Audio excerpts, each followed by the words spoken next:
aí galera, beleza? Como é que vocês estão? Meus amigos, no vídeo de hoje a gente não vai começar pelas notícias boas do governo, porque ontem Bolsonaro fez uma live que deixou o país em choque. Gente, pra quem não viu, o presidente contou como o BNDES era utilizado pelos governos anteriores para basicamente financiar projetos de poder ao redor da América Latina, ditaduras aliadas, a história dos charutos cubanos. Galera, o negócio é pesado. Quem não viu, vou trazer aqui hoje, vários recortes aí da live do presidente ontem para vocês entenderem pelo menos os principais pontos. Até já adianto, o vídeo de hoje, para quem gosta de fazer recorte, para quem gosta de pegar print, tem muito material. Quero mostrar para vocês já alguma reação da imprensa em relação ao que Bolsonaro estava comentando. Então esse é o nosso primeiro tema. Enquanto Bolsonaro, inclusive, fazia live, trazia essas informações, onde é que estava a Dilma? Bom, podemos falar que a Dilma estava numa espécie de confraternização do Foro de São Paulo. Vocês vão entender tudo no nosso segundo tema. Após isso, vamos falar do Lula e do José Dirceu. As últimas aventuras dos petistas que cada dia estão mais perto dos tucanos. Após isso, temos notícias boas. A gente vai fazer aqui um pequeno comparativo, entre Bolsonaro e os governos anteriores, algumas coisas que podemos esperar, numa volta do Lula e que o governo vem fazendo, que inclusive a mídia já não consegue mais esconder. Sim, até o Globo tá dando notícia boa sobre o governo.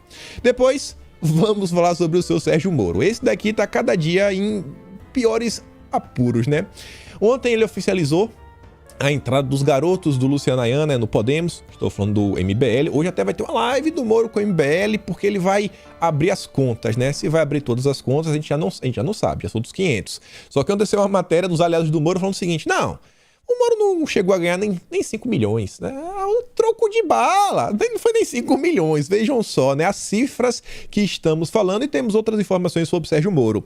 E depois, temos dois temas que eu acho bem interessante.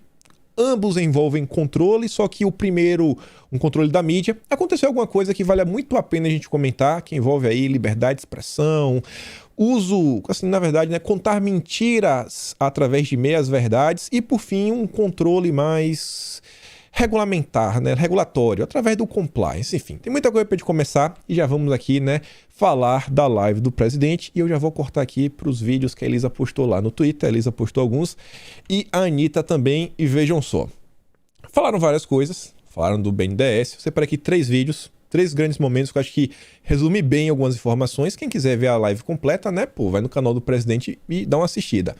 Mas vejam só isso daqui. A Elisa coloca um vídeo e fala o seguinte, durante a live do presidente, a jornalista Cristina Grêmio, minha chefinha lá na Gazeta do Povo, questionou o presidente do BNDES o tamanho do rombo deixado pelos governos do PT.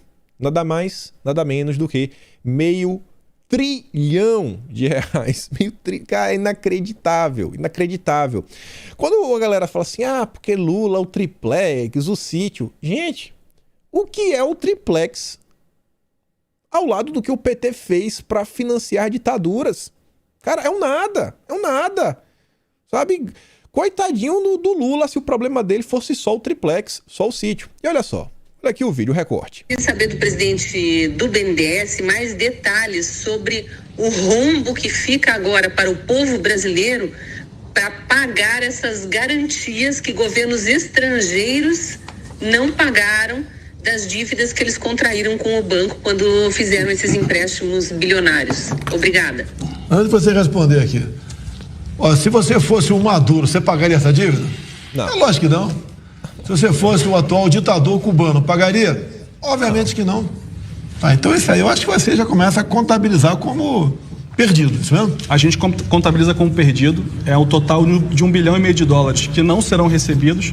E a cobrança desses valores, presidente, como é a relação intergovernamental, é tocada pelo governo federal, o Itamaraty, com o Ministério da Economia, e eles fazem esse relacionamento. O BNDES ele sai de cena e essa negociação é tocada por diplomatas. Mas a chance de receber esse dinheiro é próxima de zero. Fez a conversão rapidamente aqui, em torno de R$8 bilhões. É exatamente o orçamento do Tarcísio, da infraestrutura. Ou seja, imagine se o Tarcísio pudesse, em um ano, dobrar o seu orçamento. Como ele faria coisas que nós tanto precisamos por todo o Brasil. Pontes, viadutos, duplicação de pista, restauração, entre tantas e tantas outras coisas. Então esse é um pequeno retrato de R$500 bilhão que foram usados de forma inadequada por governos Lula e Dilma. E tem gente que quer que essa turma volte para o governo. Deixe bem claro, eles foram fantásticos em obras fora do Brasil, em especial junto a ditaduras. Agora, fica aqui sempre uma dúvida, né? Lá fora, não tem, ou se tem TCU, entre outros órgãos, não funciona. Então, obviamente, é um caminho aberto para possível desvio de recursos. Vai para lá para fazer obra, não faz uma parte de obras, o que sobra poderia voltar para cá, para quem autorizou essas obras. Poderia acontecer, não estou afirmando aqui. Esse é um pequeno retrato, então, do BNDES. R$500 bilhão usados de forma inadequada dentro e fora do Brasil. Só pequeno resumo, meio trilhão. Aí tem seus recortes aqui, ó, a Anitta que trouxe. Enquanto o PT gastava R$7 bilhões em obras de saneamento em outros países, Jair Bolsonaro aprovou o Marco Legal do Saneamento, que vai mudar a vida de milhões de brasileiros, que hoje têm a saúde afetada pela falta de acesso aos serviços de água potável e coleta de esgoto. Vejam só isso daqui. Vamos dizer que o Marco Legal do Saneamento, que aconteceu em 2020, talvez seja o programa de maior redução da desigualdade social da nossa história. Porque a falta de saneamento era não só uma questão ali de qualidade de vida, no sentido de estou vivendo, tá fedendo. Não, eu tenho pior deficiência na escola, eu vou mais ao hospital, meu filho tem problema, eu não arrumo emprego, eu fico doente. Então o impacto social, ambiental e econômico do saneamento é incomensurável. Essa agenda ficou parada no Brasil por décadas e ela destravou há cerca de 2 anos atrás, quando o atual governo, em parceria com o Congresso, fizeram um marco legal. E o que é o marco legal, presidente? Não é nem que, vou favorecer a empresa privada, vou favorecer a empresa estatal. O marco legal diz o seguinte: não importa se é uma empresa pública ou privada, não importa se é estatal ou listado em bolsa. Importa o seguinte: está atendendo o cidadão, está fazendo obra, está levando dignidade às pessoas, então continua operando. Não está prestando serviço ao cidadão, então sai. Muita gente duvidava, mas os resultados estão concretos para a gente mostrar. Tanto no Rio de Janeiro, quanto em Alagoas, quanto no Amapá, leilões super bem sucedidos, e o que a gente vê hoje é demanda por investidores de mais ativos a serem colocados. O banco trabalha com uma carteira extensiva, estamos trazendo outras regiões do Brasil, como Paraíba, Rondônia, lutando... Não vou nem continuar, é que eu tenho os números mais ou menos na cabeça. Quando você faz o comparativo de 2019 para 2020, o primeiro ano, a gente está falando de investimento de mais de 10 vezes. Foram mais de 20 bilhões investidos.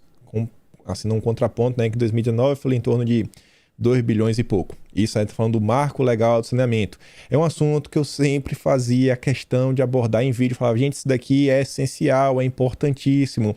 A gente comentou sobre o marco desde o processo lá, né, de aprovação no Congresso como um todo, Câmara, Senado. A gente comentou na época, né, da movimentação. Assim, olha só uma coisa. O Marco Legal do Saneamento é uma PEC. Aí você pode falar, o Marco Legal, né, foi graças ao Legislativo brasileiro. Não necessariamente. O Marco do Saneamento, ele só foi à frente, mas só foi à frente por 2 razões. Primeiro, pela articulação do governo e segundo lugar, porque Bolsonaro ele fez questão de vetar um artigo que foi um jabuti que colocaram para tentar aprovar a PEC, que permitia que as empresas estatais renovassem, né, durante 2 anos por mais 30 anos. Ou seja, todo mundo ia renovar, os estados iam continuar do jeito que estava, não ia ter nenhum investidor novo, não ia ter nenhuma venda de ativos, nem nada, nenhum leilão, porque todo mundo ia renovar, né, para manter lá as empresas estatais, os cabides de emprego, e Bolsonaro foi lá e vetou esse artigo. Na época, o Tasso Gereissati do PSDB, que está aí cada dia mais próximo do Lula, deu aquele choro, fez aquele caos, inclusive foi um dos motivos que levaram à abertura da CPI da pandemia. O Alcolumbre também, né, criou confusão, retada, isso aqui é um absurdo, nós tínhamos um acordo que não ia poder vetar, não ia fazer aquilo outro. E tá aí. É uma PEC que envolve, né, melhoria no meio ambiente, melhoria da saúde, porque é redução de doenças, trabalho, que vai ser obra no Brasil Brasil inteiro. Enfim, né, realmente a desigualdade social. Mas isso ninguém comenta. É pequena diferença entre o PT e o governo Bolsonaro. E ainda, depois que a PEC foi aprovada, os partidos de esquerda ainda foram judicializar o tema no Supremo. Porque pobre não tem que ter esgoto, né? Acho que é pelo menos assim que a esquerda pensa, mas tudo bem. Aí você vê isso daqui, ó. a história dos charutos. Essa daqui, cara, é muito absurdo. Isso aqui é muito absurdo. Pra quem não viu, vejam só. Esse aporte regular, Cuba, por exemplo, estaria incluído nesse aporte regular? O empréstimo de Cuba, eu não sei dizer exatamente, presidente. Pode estar tanto no Fundo de Amparo ao Trabalhador como no empréstimo. Eu não vou saber exatamente aqui. Mas a verdade é que Cuba não pagou, então não faz tanta diferença. Valores corrigidos do dinheiro para Cuba, né, que não pagou, foi 3 bilhões e 600 milhões de reais. De valor emprestado foi isso aí. Emprestado, sim. Isso. Agora, quando qualquer cidadão vai no banco e faz um empréstimo, ele tem que deixar algo em garantia. O que Cuba deixou em garantia, caso não pagasse esse empréstimo, o que eles iam dar pra gente? Cuba deixou em garantia recebíveis de charuto, venda de charuto doméstico. Então, assim, se Cuba não pagasse, o governo brasileiro ia lá em Cuba e ia penhorar as vendas de charuto lá em Havana para poder ressarcir 3 bilhões e 600 milhões de reais em charuto? Mas isso aí, presidente, tem documento oficial aqui do governo, tá dizendo que a garantia era essa e além da garantia, o prazo também foi diferente do normal, a taxa foi diferente do normal. Então foi tudo o prazo regulamentar para pagamento era 12 anos. Cuba passou para 25 anos. Passou para 25 anos. É muito amor com o Fidel Castro, né? Com toda certeza. E eu vi há poucos dias o Lula falando, o Zé Dirceu falando que eles vão voltar ao poder e vão reatar esse relacionamento com o povo cubano que ajudou muito, né, o Brasil no passado a lutar por democracia. Palavras do Zé Dirceu aí. O que falar sobre isso, pessoal?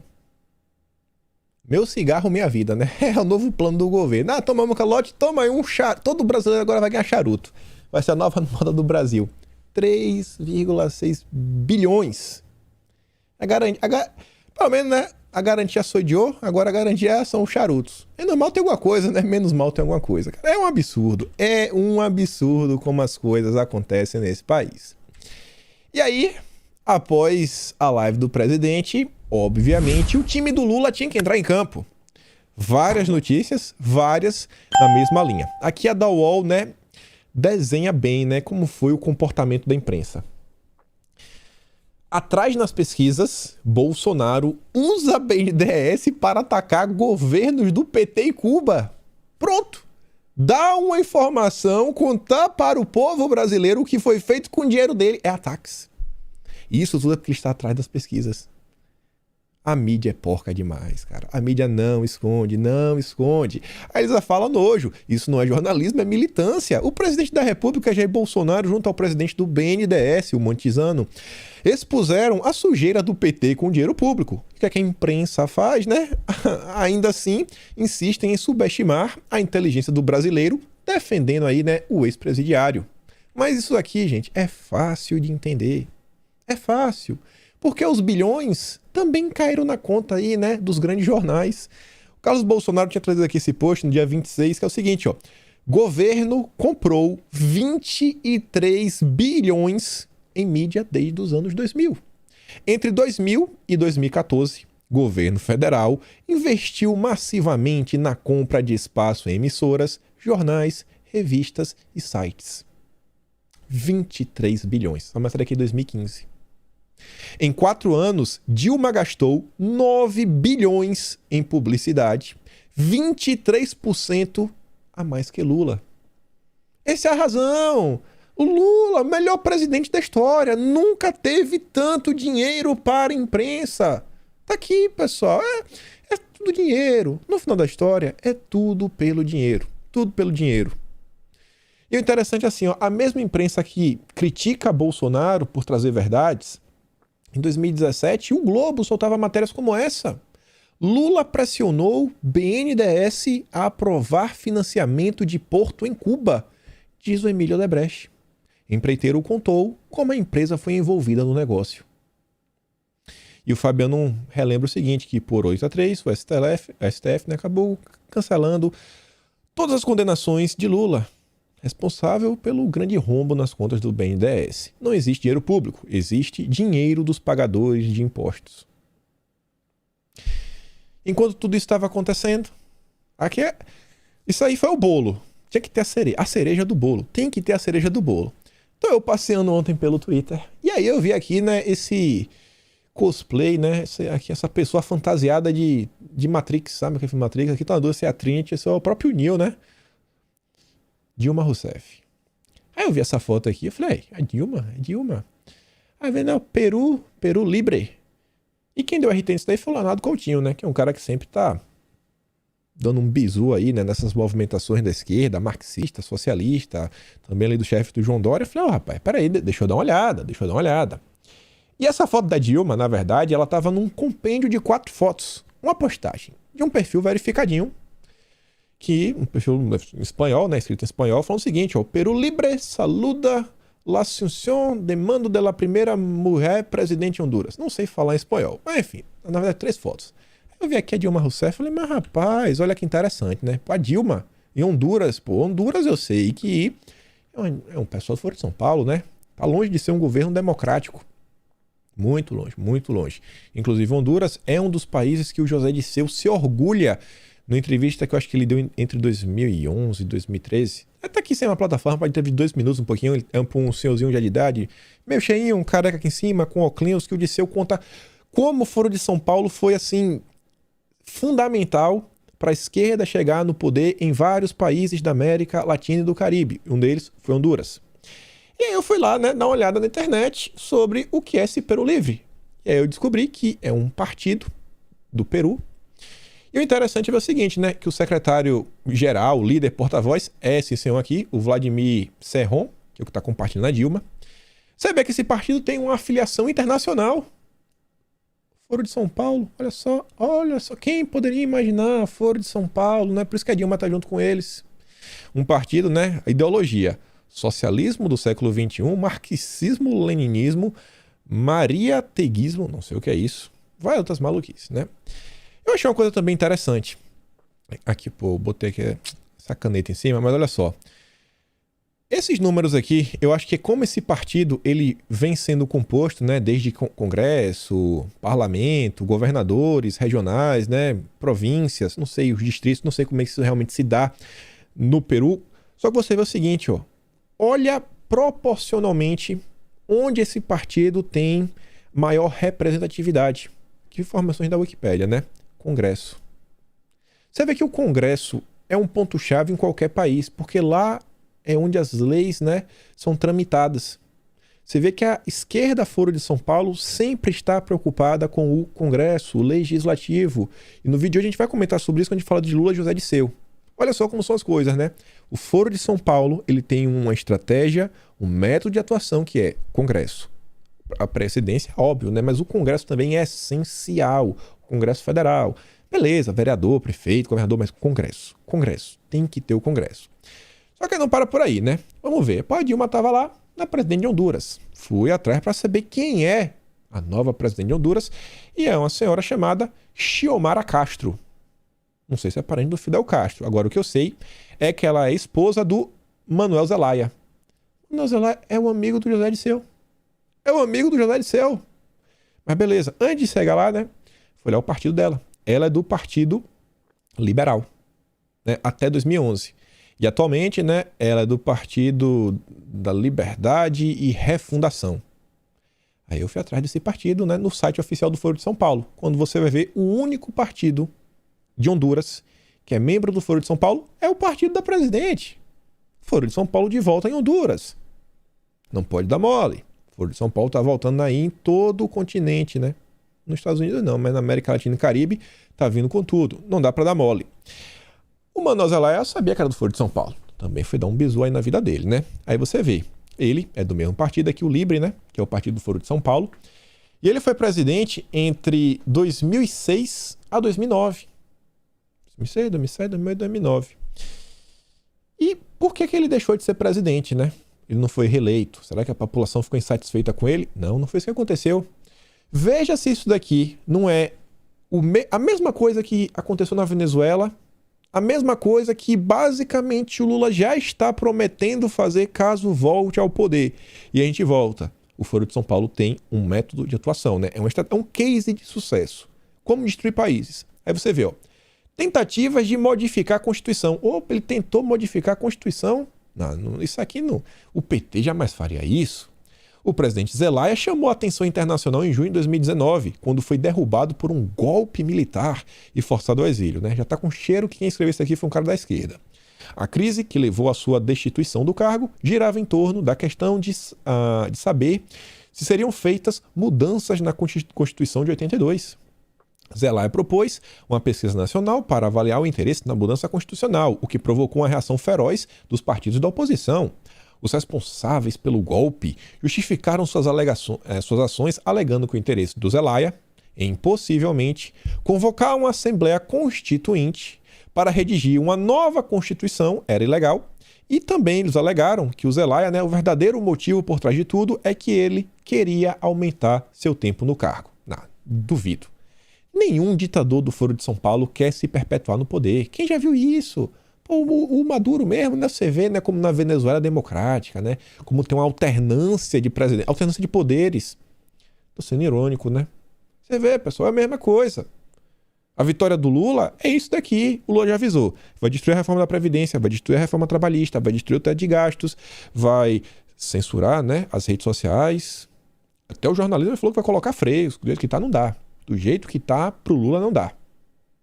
Enquanto isso, o Bolsonaro tá aí, saneando as contas públicas. E aí, vamos entrar no próximo tema. Lulinha e José Disseu. Vejam só. Disseu também tem feito conversas com tucanos históricos. E a Elisa colocou a matéria recente, que a gente também comentou em vídeo, que Lula vai se encontrar com a FHC. E ela fala, eles precisam voltar ao poder. O objetivo é, juntos, enfraquecer o único que não está com eles, o presidente Jair Bolsonaro. E depois volta tudo ao normal, a velha alternância de poder entre o PT e o PSDB. É pelo Brasil. Confia, São os verdadeiros democratas. E aí eu fui atrás dessa questão do José Disseu, para mais a fundo, ver que movimentação é essa com os tucanos. E falo o seguinte, José Disseu participa de articulação de Lula e em busca de apoio de tucanos. O ex-ministro José Disseu tem atuado nas articulações de Lula com partidos de centro e de centro-direita. Centro-direita, tá bom. Isso daqui, pessoal, quando você olha as movimentações, o José Disseu, ele não é o cara que só está articulando. O José Disseu é a mente pensante por trás desse tipo de articulação. Foi José Disseu que inventou essa história da Frente Ampla ainda em 2019. Em 2019 ele já começa a falar sobre isso. Em 2020 ele já tem artigos sobre isso. Vindo com tudo. Frente Ampla, Frente Ampla, Frente Ampla, Frente Ampla. A Frente Ampla é o único meio para derrubar Bolsonaro, Tirar esse autoritário do poder. Enfim, Ele sei que está articulando. E no final do ano, esteve, no final do ano para cá, já esteve com vários parlamentares do PSDB, com o senador José Aníbal, de São Paulo, com quem já se reuniu 2 vezes, além de outros tucanos da mesma geração. Nesses encontros, Disseu tem feito a contraposição entre o petista e Bolsonaro para enfatizar a importância da vitória já no primeiro turno, contra o autoritarismo que, segundo ele, o presidente representa. Isso aqui é importante. A gente já comentou sobre isso em vídeo. O primeiro turno é uma eleição. O segundo turno, cara, é outra eleição, completamente diferente. Por quê? Porque no primeiro turno tem a turminha que finge lutar pelo Brasil, a terceira via, quando na verdade eles só estão para desgastar Bolsonaro. O papel da terceira via é conseguir utilizar o tempo de TV, toda a máquina partidária para desgastar a imagem de Bolsonaro. E caso tenha um segundo turno, tentar utilizar o poder de barganha deles, ou seja, os votos que eles tiveram no primeiro turno para pleitear cargos, ministérios e tudo mais. Essa é a função da terceira via. Uma vez que tem um segundo turno, que não é o desejo do José Disseu, aí é só Lula versus Bolsonaro. Aí não tem terceira via, aí não tem dúvida, não tem nada. Aí a ficha no cidadão cai e fala assim, peraí. Aquele cara que é mais isentão, da cima do muro. Cara, eu não gosto de Bolsonaro, mas é o Lula. É o Lula que tá do lado de lá. O Bolsonaro fala besteira, ele não faz tudo que eu quero e tudo mais, mas o outro lado é ladrão. Apoia ditaduras. Então, pro PT, o segundo turno é muito pior, Muito pior. E a coisa vai ficar mais feia quando várias pessoas ditas da terceira via começarem a apoiar o Lula na terceira via, no segundo turno, Aí vai ficar muito estranho. Aí realmente a galera vai começar a cair a ficha, falar, bicho, realmente, acho que estavam me enganando sobre Bolsonaro, porque, eu votei no candidato que tá apoiando o Lula. Eu pensei que ele era diferente, eu pensei que ele era, nem de esquerda, nem de direita, ele era prudente, sofisticado e lavajatista, mas ele é lulista. E a matéria continua falando o seguinte: o José Dirceu também tem falado da construção de uma base política sólida para, além da esquerda, para resistir a qualquer impulso antidemocrático que Bolsonaro tenha, caso perca e tudo mais. O que a gente vem falando desde o ano passado? O exército de 206 deputados do José Dirceu. José Dirceu que garantiu o seguinte: tudo indica que Bolsonaro vai levar. Então a gente tem que parar Bolsonaro a todo custo. O Brasil tem que parar. Nenhuma PEC vai ser aprovada, nenhum projeto vai avançar. Se a gente tiver 206 nomes fechados, nada é aprovado no Brasil. Acabou. São 4 anos com o país na lama. Esse é o plano do José Dirceu e do Lula. Dirceu é um dos principais defensores no PT de uma aliança com siglas e parlamentares de fora da esquerda. Ele tem tomado a frente no apoio à chapa com Geraldo Alckmin, por exemplo. E aí sai uma matéria no Metrópolis que complementa essa matéria da Folha de São Paulo, que é o seguinte: mais um tucano da velha guarda se aproxima de Lula. Quem é? O Beto Richa, ex-governador do Paraná. Que inclusive, né, foi na gestão do Beto Richa. É impressão minha, o Flávio Arnes, né, amigo da Rosângela Moro, da família Moro, era ele que era o vice? Ele que era o vice, né? Não, o Moro é diferente, né? O Moro não tá no mesmo barco do Lula, não. Ontem a gente comentou, né, de uma matéria que falava por 4 motivos que ainda mostram que Bolsonaro é um candidato forte.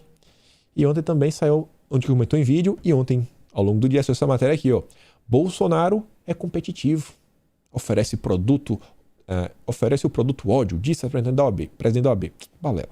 O importante é que Bolsonaro é competitivo. Eles sabem disso.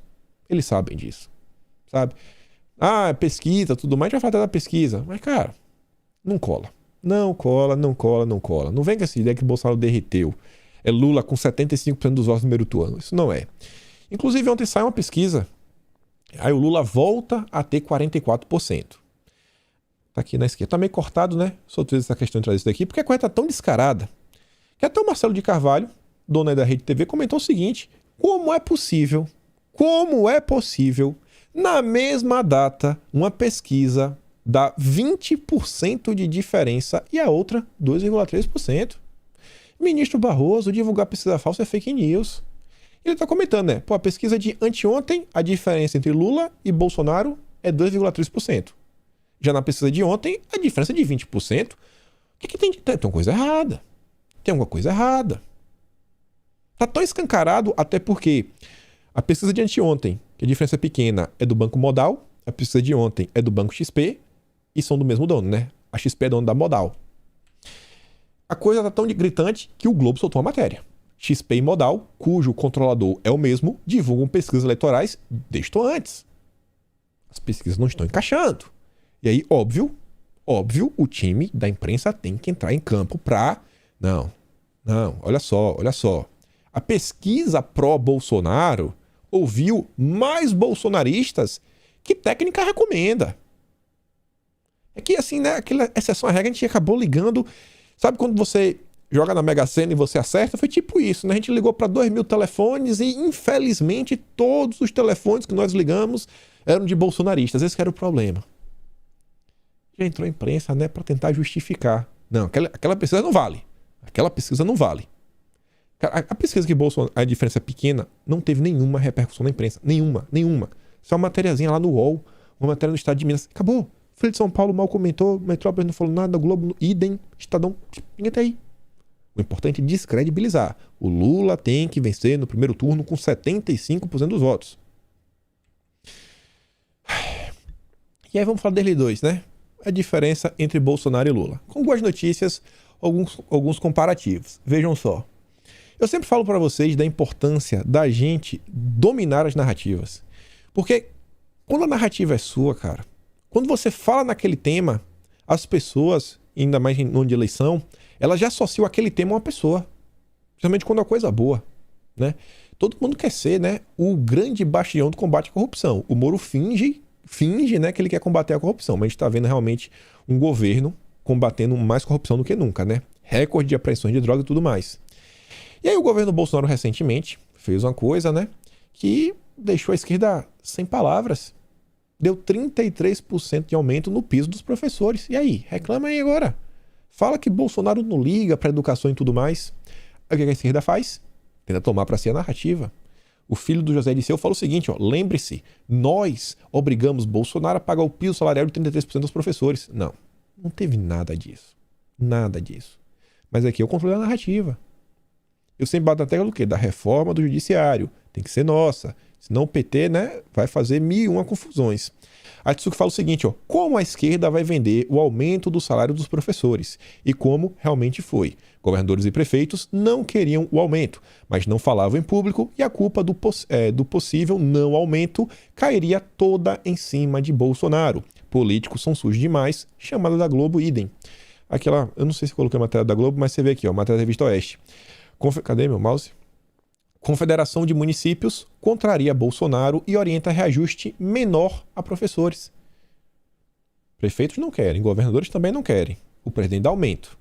E aí que os petistas querem surfar a onda. Um governo de esquerda, o que é que você realmente tem? Não é aumento salarial. Um governo de esquerda, ele entrega isso daqui. Olha essa matéria. O GDF manda recolher livro com conotação sexual denunciado por deputado. Rodrigo Delmasso representou o Ministério Público do Distrito Federal sobre material encontrado em escolas públicas distritais. Linguagem totalmente desapropriada. Isso daqui é o material que você vai encontrar nos governos de esquerda. Eles tentam o tempo todo.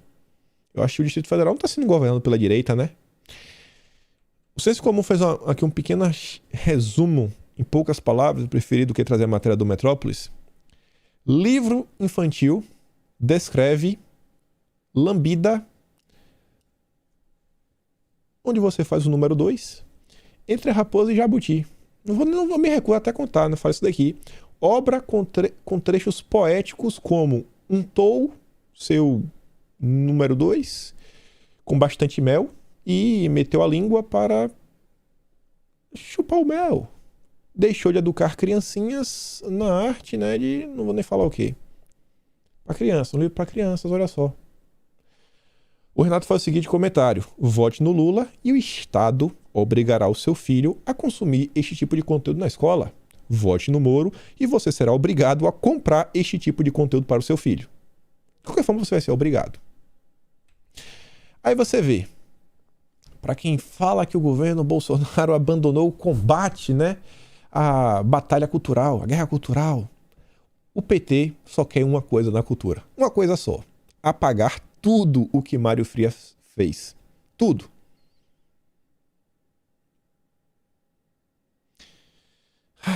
E tem gente que fala, né, não faz nada, tudo mais.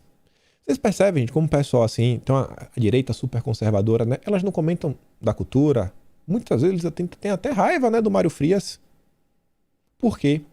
Porque não fala, se você não fala da cultura, você não conta para as pessoas, né, algumas ações que o governo Bolsonaro vem fazendo exatamente no embate ideológico. A narrativa de que Bolsonaro abandonou o conservadorismo não cola quando você vê as ações no âmbito da Secretaria da Cultura. Não cola. Não cola. Então como é que eles vão vender a história? É o seguinte, ó, para presidente, você vota em Bolsonaro. Mas para deputados, vote nos deputados que são verdadeiramente conservadores, que lutam pelas pautas. Isso não cola se você divulga isso daqui. Oh, peraí, pô, mas Bolsonaro tá combatendo aqui. Aqui, ó. O PT quer acabar com tudo que a Secretaria da Cultura está fazendo. E adianto para vocês, se chegar ao poder, eles derrubam. Porque o que foi feito até o momento na Secretaria da Cultura não virou lei. São portarias, notas técnicas, diversas outras coisas que, numa simples canetada, tudo volta a ser como era. Eles reabrem a torneira de novo. Aí você vê isso daqui. Por que a inflação no Brasil é diferente dos Estados Unidos e Europa? Bom, porque aqui é Bolsonaro, aí você tem que criticar. E porque dos Estados Unidos e na Europa, né, são presidente de esquerda. Acho que essa é a melhor explicação de todas, né? Eles tentam dar algumas explicações no meio do coisa, mas você vai me dizer que essa matéria daqui não é para tentar culpar Bolsonaro pela inflação e falar assim, não, mas a inflação é um fenômeno mundial, todos os países do mundo estão com inflação. Não importa. Mas no Brasil a culpa é de Bolsonaro. No exterior era inevitável, mas no Brasil a culpa é de Bolsonaro. Aí você vê isso daqui. Enquanto tenta criar narrativas, isso aqui é um fato concreto, em valores. Rombo nas contas do governo em 2021 ficará abaixo de 40 bilhões de reais, o melhor resultado desde 2014. O governo pegou o país quebrado, tá vindo de 2 anos de pandemia e conseguiu entregar o melhor resultado desde 2014. Manda pro teu amigo isentão, teu amigo liberal, que só quer saber da economia, também, ó. Aí pergunta pra ele, cara, 2 anos, durante a pandemia, e conseguiu esse resultado. Não deixando nenhum brasileiro pra trás. Seria muito cômodo pro governo, né? Não ter gastado dinheiro com o Auxílio Brasil e tudo mais, para esse dinheiro aí pagado conta, isso aqui, aquilo outro, e aí ia ficar muito mais bonito ainda na fita. 40 bilhões, o Auxílio Brasil pagava tudo isso daí. E ia ficar zerado. É um absurdo, velho. Sabe, assim, é uma desonestidade. As pessoas são desonestas a falar do país, cara. Desonestas. Você vê aqui, ó, entrando no próximo tema. Você vê aqui, ó, olha o gostinho da desonestidade nas palavras do Monark, lá do Flow, né? Lulistas falam, né, que é um absurdo comparar Lula com Bolsonaro. Bolsonaristas falam que é um absurdo comparar o Bolsonaro com Lula. Eu falo que é um absurdo não comparar os dois. Para mim, são dois lados da mesma moeda. Dois lados. Um governo saneia as contas públicas, se preocupa com o povo, desburocratiza, privatiza, aprova reformas, corta relações com ditaduras. Tá aí. Foi aceito por unanimidade, né? Para os primeiros passos para entrar no OCDE. Já o outro governo aceita até charutos como calção no BNDES. Não dá, Bi. Olha a desonestidade. Esse aqui é o apoiador do Sérgio Moro. É o cara que tá fazendo campanha pro Sérgio Moro, esse daqui. Aqui é só narrativa. Não para em pé. Você apresenta os dados, não para em pé. É só narrativa. Só que o pessoal tem imprensa do lado deles para jogar para frente. Mas Bolsonaro tem a senha do Zap. Aí você vê, né? A situação do Moro não tá fácil. Eu realmente tô começando a ficar com pena do Moro. Porque o próprio Diogo Mainar tá falando o seguinte, que o MBL é a única chance que o Moro tem. Imagine sua única chance de ter sobrevivido na política é o MBL. Tá aqui no final em azul. Cara, é inacreditável. As campanhas de Sérgio Moro nas redes sociais dependem do MBL. Moro tende a recuperar o atraso. Até recentemente, ele nem tinha uma página no Facebook ou um canal no YouTube. Isso torna ainda mais essencial o trabalho do MBL. É a única chance que o Moro tem. Ou seja, Luciana Ayanda vai entrar em campo com tudo. Se prepara para as narrativas mais estapafúrdias que podem existir. A Elisa fala o seguinte, a única chance do Marreco é o MBL. Fim anunciado. Se preparem para a turbinada nos perfis fakes e agressivos do gabinete do Marreco. E aí, falando disso, olha só. Aqui foi o vídeo lá da união entre poderes. O Capitão Planeta, né? Olha só. Vou riscar aqui em vermelho. Aqui é o final, viu? Que foi no meio da rua de um caminhãozinho. Do lado direito, o cara filmando. Tinha essa quantidade de gente. A Elisa fala o seguinte, ó. Marreco na filiação do Podemos. Essa é a turma, vai ser responsável por tentar fazer, né, um ex-juiz bombar nas redes sociais para tentar subir nas pesquisas. Podemos imaginar, né, que não é tão caro agradar essa militância. A pessoa estava tomando uma cervejinha, parece que grátis. Esse cara que disse que tinha que preservar a biografia, aqui, ó, à direita, essa quantidade de gente. Aqui, né, no centro, ó, o Moro já estava aqui. Vejam só, a distância do cara que estava filmando. E à esquerda, do cara que estava gravando, tinha essa quantidade aqui de pessoas. A Elisa falou que tinha, assim, 45 pessoas. Eu acho que a Elisa tá fazendo fake news. Eu acho que aqui deve ter umas 27. 45 eu acho muito, viu? Muito. Mas a imprensa vendeu, né? Nossa. Agora vai. Falando da imprensa, né? Como é que a imprensa vende as coisas? Olha só. Ex-Lava Jato diz que Moro é vítima de manobras jurídicas do TCU. Aí eu falei, cara, como mostrar para as pessoas quão ridículo é essa manchete? Aí eu tive uma ideia. Fingi, criei um jornal. O meu jornal se chama O Mamateiro. A matéria do UOL, essa chamada do UOL, eu poderia traduzir da mesma forma. Ex-petista diz que Lula é vítima de manobras jurídicas do Coelhinho da Páscoa. É a mesma coisa. Cara, o amigo pessoal do Sérgio Moro, o Lima, ele trabalha com o Moro desde o Banestado. Aí você bota... A opinião desse cara sobre Moro vale de alguma coisa? É pra acabar, né? É pra acabar. Diga, eu vou criar um jornal, o Mamateiro, só pra colocar essas pérolas. Só pode. Não dá pra levar a sério. Não dá pra levar a sério. Não dá. Aí o Moro, hoje, vai fazer uma live. Junto com o pessoal do MBL. E ele tá falando tudo que pode. Ele vai chamar o Kim Kataguiri pra fazer no canal do Arthur, que é o maior canal aí do grupo do MBL. Maior, 2 milhões e poucos seguidores. Vai fazer o maior, que é pra ver se agora vai, se tem alguma repercussão. Aí ele vai falar sobre vai abrir as contas. Mas a gente fica naquela pergunta. Quem garante que é só aquilo ali que o Moro vai falar ao longo do dia? Quem garante que não teve nenhum contrato oculto no exterior, pagamento via offshore e tudo mais? A gente tem que acreditar no Moro, porque o Moro não mente, né? O Moro só fala a verdade. Ele sempre faz a coisa certa.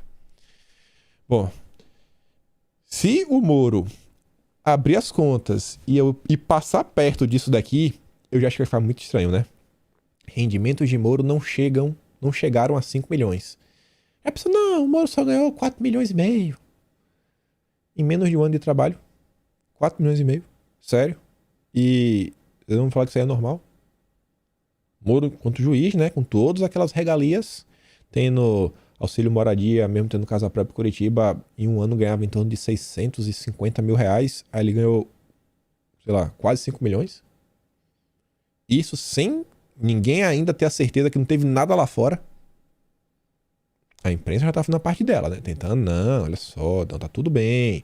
Não, Moro faz a coisa certa sempre. Moro faz a coisa certa sempre. Ontem eu vi essa postagem aqui nas redes sociais que eu achei bem interessante. A Bia da STF, ela fala o seguinte, ó. Obrigado, senador, por comprovar o vínculo do lavajatismo com o PSDB. Todo mundo já tem a pura certeza, né, que Moro curte um tucano. Só que o Alessandro Vieira, ele faz questão de reforçar isso.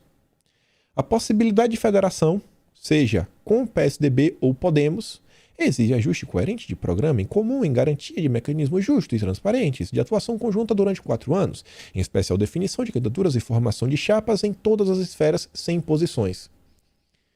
Quando você está disposto a sentar para negociar uma federação com outros partidos, é porque, no mínimo, você tem, né, uma quedinha, né, uma certa, sei lá, uma amizade, uma certa harmonia, uma certa similaridade, né, entre esses partidos.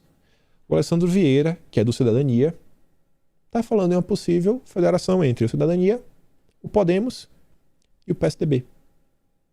Quem poderia imaginar? Quem poderia imaginar? Pô, como é que o Cidadania entra nessa história? Bom, Cidadania, o dono do partido, é um partido que tem dono, é o Roberto Freire, que é amigo pessoal do Luciano Huck, amigo pessoal mesmo. E o Luciano Huck é amigo do Sérgio Moro. O Luciano Huck também tem aquelas fotos, né, clássicas na internet, ele junto com Aécio Neves, amiguíssimos, né? Nossa, você vê como são as coisas. Aí o Moro quer bater no peito, né? Porque ele é diferente. Todo mundo é bandido, só ele que é o grande herói brasileiro. A história ainda traz isso daqui, né? Moro, que fica arrotando que você tem que votar nele, porque é pra acabar com a ditadura do PT, o roubo do PT, as rachadinhas da família Bolsonaro, né? Não para em pé a narrativa. Ela fala o seguinte: Moro se reúne com André Janones e encaminha possível apoio. Ex-assessor denuncia a PGR suposta rachadinha do André Janones.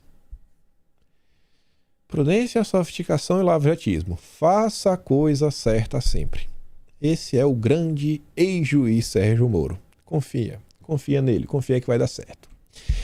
E aí tem 2 temas bem interessantes agora pra gente falar, que envolvem a imprensa. Envolve toda essa turminha, né? É essa imprensa que tenta descredibilizar o governo Bolsonaro, tenta eleger o Lula a todo custo. Se não puder ser o Lula, que seja o Moro. Vejam só, a CNN, que vive atacando o Bolsonaro no Brasil, ela parece que nos Estados Unidos também tem uma linha bem similar. Acho que vocês devem ter visto nos últimos dias, saiu na imprensa brasileira, a gente comentou em vídeo, né, que o presidente americano tinha xingado um jornalista da Fox News. Aí a CNN já soltou a matéria ontem, né? Por que, nesse momento que o presidente xingou, não é nada como os ataques de Trump aos repórteres? Não, mas qual foi o ataque, né? Desmentir é fazer o que o Bolsonaro faz? A gente vai fazer o que o Bolsonaro faz, né? Fazer o que o Bolsonaro faz é muito pior do que você xingar abertamente de filho de você sabe o quê? Imprensa Nacional, CNN. Coloquei aqui a matéria em inglês. e a tradução do próprio Google. E aí, esse daqui não ia ser só o tema, né? Mas isso aqui só para mostrar um pouquinho, para te mostrar como a imprensa opera. Tem um caso aí que está acontecendo que envolve um músico, o Neil Young, e um podcast. Um tal podcast aí, né? A gente chega nele. Se você já sabe da história, tenta esquecer da história. Se você não sabe da história, vem aqui comigo. Pensa só. Você é o afegão médio. Você está passeando pelas redes sociais, né? Você se informa assistindo TV. E aí, nas redes sociais, você se depara com esse post aqui da Vera Magalhães. Está acontecendo. Como o estalar de dedos do Thanos, as músicas do maior gênio vivo, o maior gênio vivo estão sumindo. Álbum a álbum da plataforma. Que erro, Spotify Brasil. O Neil Young, se você é como eu, que não sabe quem é Neil Young, e olha que eu gosto de música antiga, tudo mais, 80, eu não sabia que era Neil Young. Se você é como eu, você não sabe quem ele é, você tem que conhecer, porque ele é o maior gênio vivo. Aí você se depara com isso daí, o que é que você pensa, né? Pô, censura, estão censurando os artistas. Aí você vem aqui essa postagem, ó. Postagem em inglês, e aí vem uma médica. A médica aí da turminha, né, do Átila. Chega de desinformação, Spotify. Todos temos um papel a desempenhar na luta contra as mentiras sobre a pandemia e blá blá blá. Eu apoio, estou com o Neil Young. Cancela o Spotify. Pô, estão cancelando o Spotify. Pô, o cara, pobre coitado, né, está sendo injustiçado. O que foi que aconteceu? Aí você, pô, tô interessado, vou tentar descobrir. Aí você abre o G1. Aí o G1 vai te falar que o apresentador contratado pelo Spotify tem histórico de informações falsas, né? De vários assuntos polêmicos, e de falas istas e fóbicas.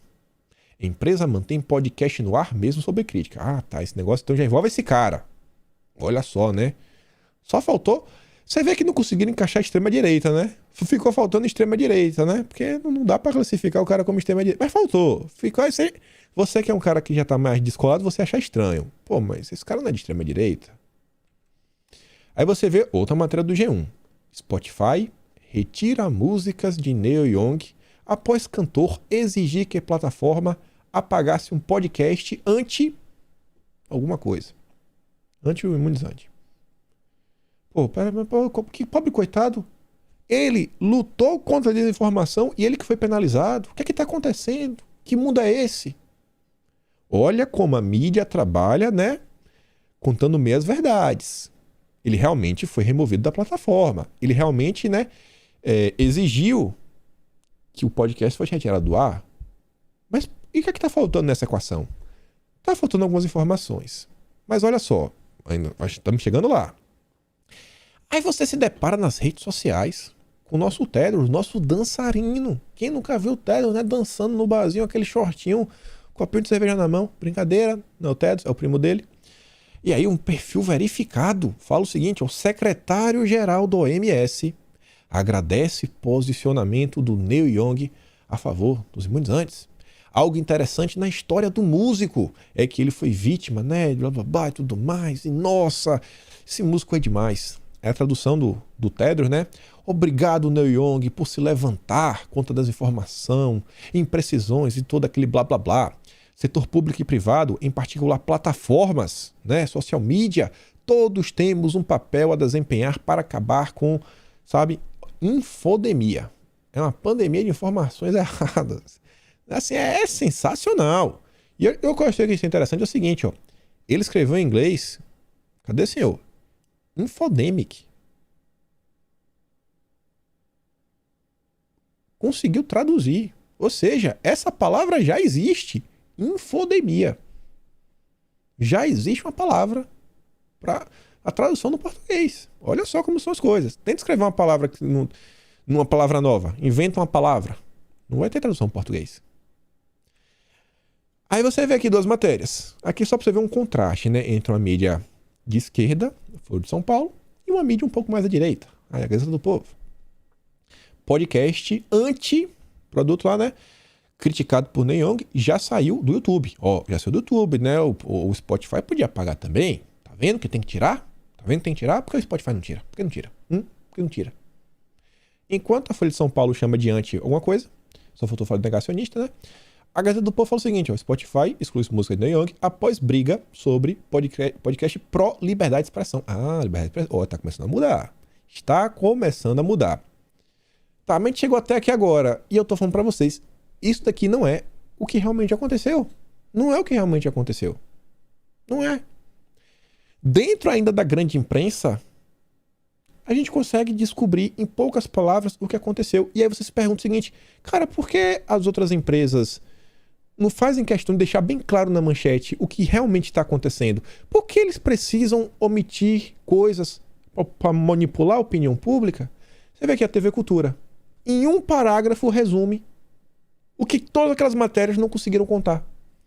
O cantor, o maior gênio vivo, segundo a Vera Magalhães, o maior gênio vivo, ele pediu a remoção do seu catálogo da plataforma. Ele que pediu, tire as minhas músicas. Ele que pediu. Ele não foi excluído. Ele não foi censurado. Ele pediu.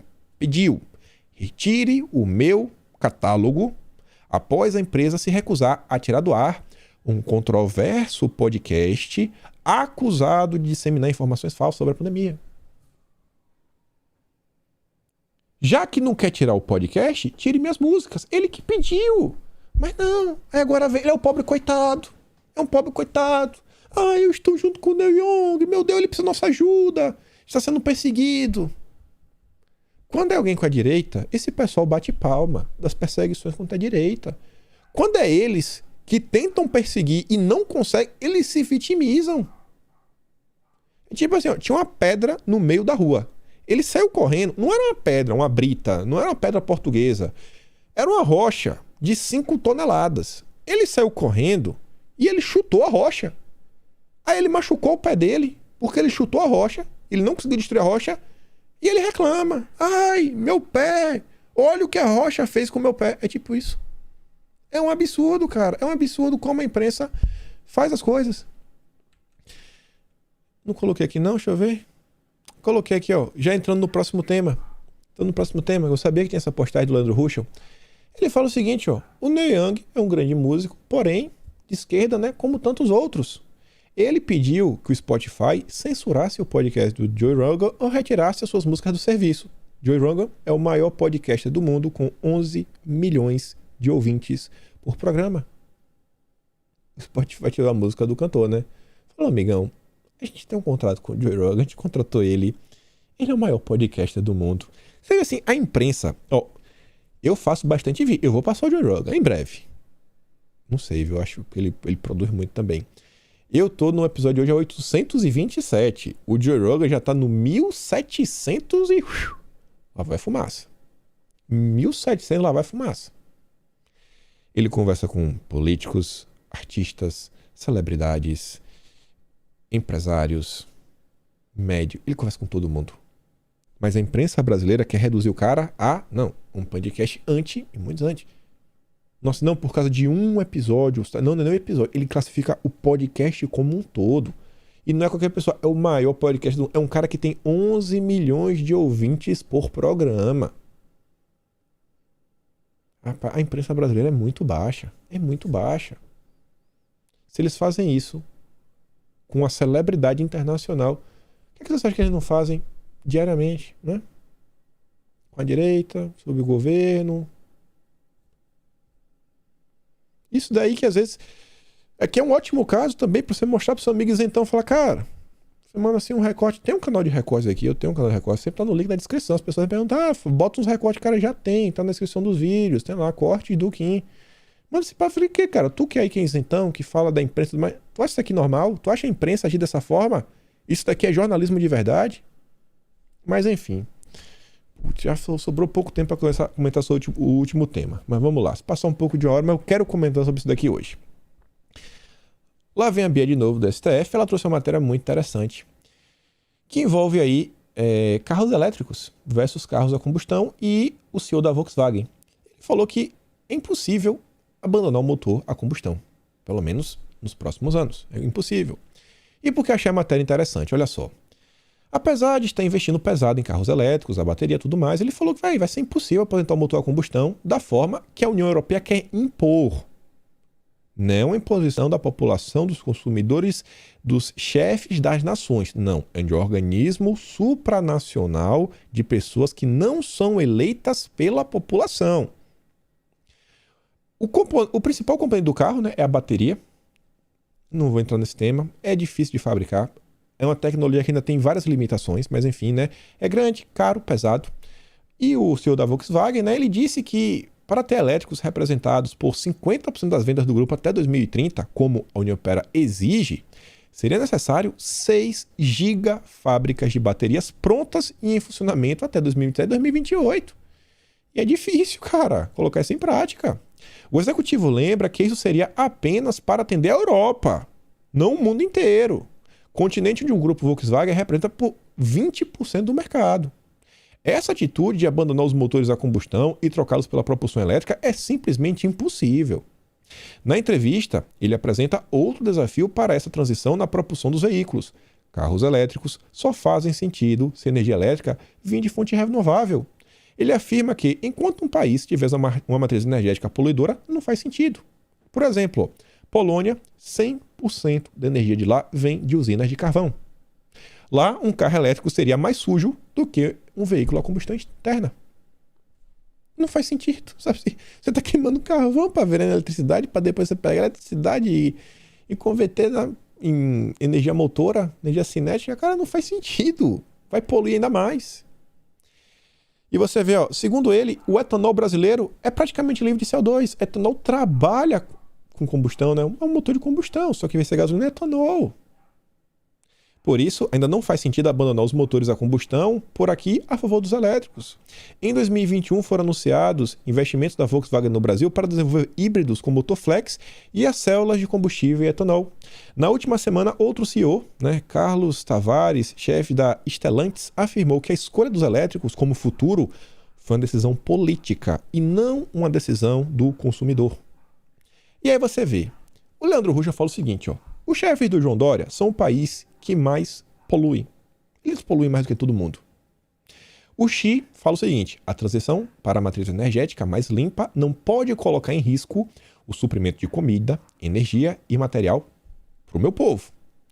Já o mundo ocidental, né? A União Europeia. Vamos cortar nossa energia em nome do meio ambiente, da responsabilidade social. Vamos ser ESG. Compliance na veia. Aí você vê essa matéria aqui, ó. Governadores debatem economia e agenda verde com autoridades europeias. É o pessoal da União Europeia, né? Tá bom. Aí você vê, né? Vão se encontrar aí, tem um evento do Espírito Santo, governador do Espírito Santo, Pernambuco e São Paulo, tinha que ser o João Dória, né? Vão estar no evento da SPIPA, Parcerias Estratégicas para a Implementação do Acordo em Paris, na sigla em inglês, ligado à União Europeia, que a gente acabou de falar, né? E ao governo da Alemanha. Soma isso aqui tudo a esse pequeno relato.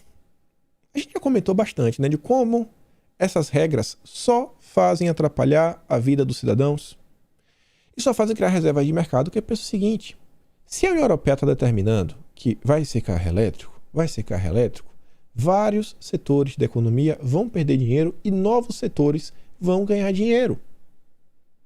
Já pensou, vamos pensar o seguinte, vai que tem alguém malvado no meio dessas pessoas que tomam essas decisões. Vai que tem alguém malvado. A gente acha que não, mas é só uma suposição, né?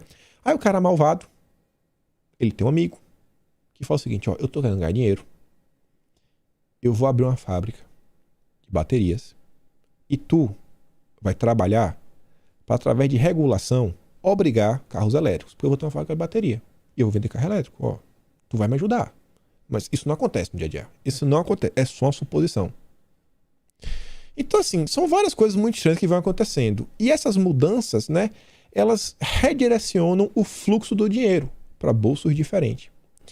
E aí tem um perfil lá no Instagram que me segue, me sorrindo bem, tinha mandado uma mensagem. Quem viu foi minha mãe. Minha mãe sempre vê várias mensagens, né? Às vezes minha mãe lê minha caixa de mensagem. E aí, conta um relato de vida, que é o seguinte, ó. O meu pai tem 66 anos hoje e trabalhou duro como carreteiro na década de 80 para ajudar a fundar uma das maiores empresas de transporte do Brasil. Entre os anos 80 e 90, ele viajou, fundando filiais no Norte, Sudeste e Nordeste. Entre 94 e 98, na era FHC, essas malditas auditorias, como ISO 9001, entraram nessa empresa. E meu pai, um simples caminhoneiro, que já havia fundado filiais com mais de 300 funcionários, geria um faturamento enorme, de uma hora para outra foi descartado, porque ele não seguia as normas. E aí, né? Os grandes empresários, né, bilionários, com certeza foram lá e compraram a empresa, né? Ou foram lá empregar os funcionários do pai da Missões do Bem. Hoje ela tem 41 anos, superou, mas foi uma fase muito difícil. É assim, pessoal, que as coisas funcionam. É tudo através dessas regulamentações. É a agenda do compliance. Eles estão mudando o mundo assim. Batalha cultural? Beleza, a gente continua. Mas vamos agora aqui. Porque aqui é de cima para baixo na canetada. Na canetada. E não há decisão que depende do Congresso. A decisão que a União Europeia tomou e todo mundo vai ter que seguir. Mas a gente é bonzinho. Vocês vão ter 10 anos para se adaptar.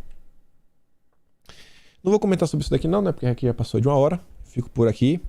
Mas enfim, tem aqui um pequeno resumo das notícias do dia. Lembra daquela curtida, aquela compartilhada. Manda para os teus amigos.